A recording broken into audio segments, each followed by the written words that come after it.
আসসালামু আলাইকুম। আজকের যে তরকারিটা দেখাচ্ছি এটা এত বেশি মজা লাগে আমার যে এর সিজন আসলেই আমার মনে হয় কখন নিয়ে আসবে। খুবই মজা লাগে এই তরকারিটা আমার। আর এত সহজ রান্না, নতুন যে রাঁধুনি তাদের জন্য আমি আজকের রান্নাটা দেখাচ্ছি। প্রথমে আমি কিছুটা সয়াবিন তেল দিয়েছি, তারপরে পানি কচু দিয়েছি।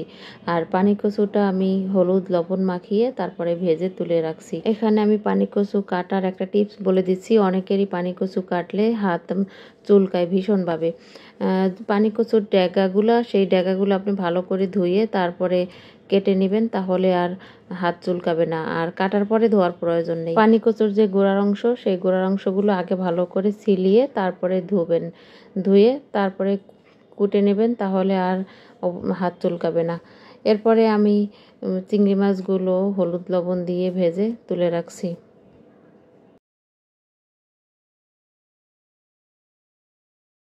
এই একই কড়াইয়ে আমি আরও কিছুটা সয়াবিন তেল দিয়ে দিচ্ছি, তারপরে পেঁয়াজ কুচি দিয়ে পেঁয়াজ কুচিটা একটু ভালো করে ভেজে নিচ্ছি নরম হওয়া পর্যন্ত। এরপরে আদা রসুন বাটা দিয়ে দিচ্ছি, অল্প একটু স্বাদ মতো লবণ দিয়ে আবারও একটু ভালো করে ভেজে নিচ্ছি।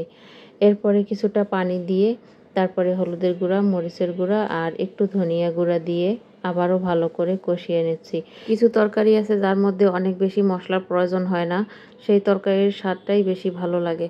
এরপরে যখন তেল ভেসে উঠবে তখন আমি রান্নার জন্য পানি অ্যাড করে দিচ্ছি।